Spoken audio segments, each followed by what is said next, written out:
And welcome back into the Sports Source. This segment of our program brought to you by Calhoun's. Tuesday is 4th of July, for those of you without calendars.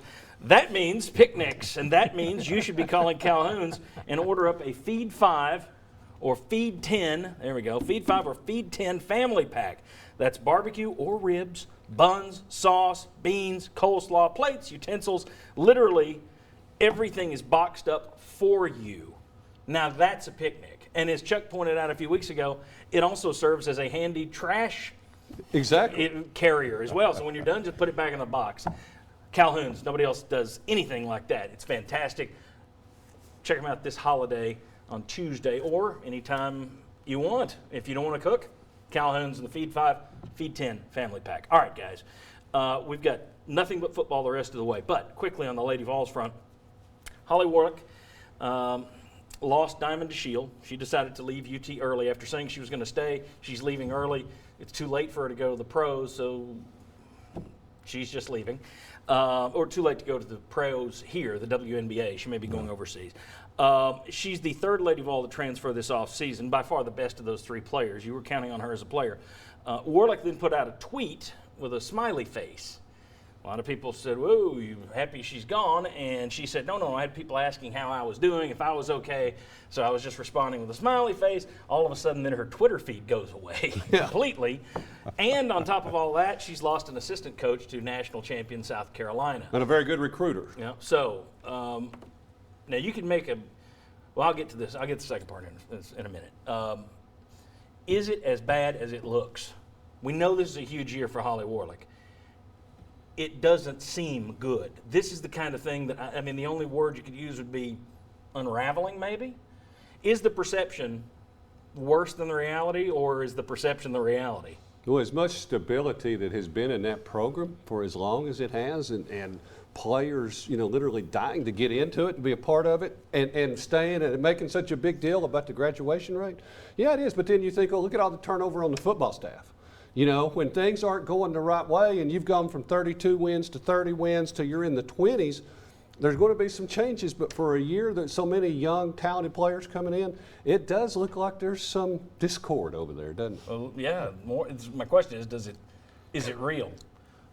I think it's everybody's being quiet. I think it's real. Unfortunately, Yeah, I think it is real. Yeah, I think the pressure that a lot of people are saying is very real. And after the last couple of seasons, a lot of losses for Tennessee that it just shouldn't have suffered. Now you have these players that are exiting. You have a very highly touted class coming in.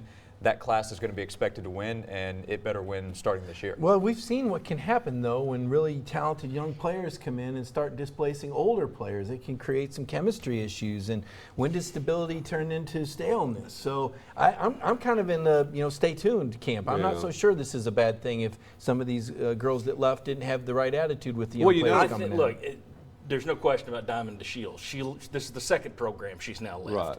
She never came across as 100% engaged. You didn't know what you'd get from her on a regular basis. I don't know that she was a team first player.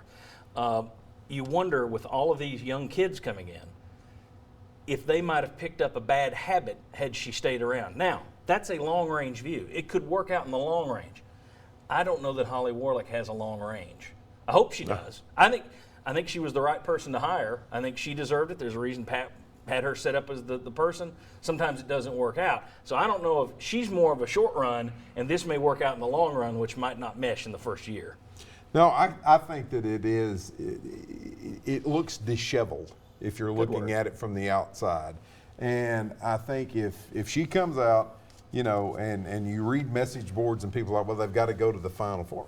I think you can have a really good season and not get to the Final Four. Yeah, if you go to the Elite Eight and win the SEC but tournament I think or something. if, like Josh said, you're losing some of the games that you've been losing for the last couple of years. Well, especially like in Alabama that's down, and you lose a regular season game, then a tournament game. And then the interesting thing, though, is, and somebody who covers the Lady Vols was talking to me recently, and they pointed out, look at some of the teams she's beaten, though.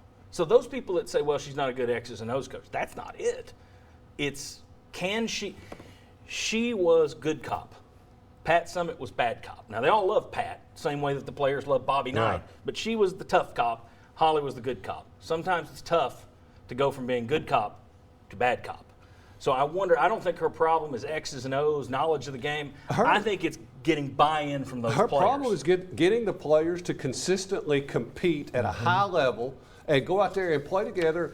And just after we passed the 1-year anniversary of Pat Summitt, what was her program built on? Defense and rebound.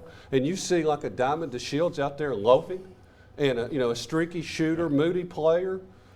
Sometimes it's addition by subtraction. Right. Again, though, without her, the positives are maybe the young kids don't get a bad example in front of them. The negative is now those young kids are going to have to come in and star as young kids, and that's not asking always. a lot. It's asking a lot in a year when Holly Warlick needs it. So that's going to be interesting to watch. All right, guys, thank you for that segment. We will, when we come back, talk a little bit about what Las Vegas is saying about your Volunteers. One casino's come out with Chuck perked up at the other end of the desk.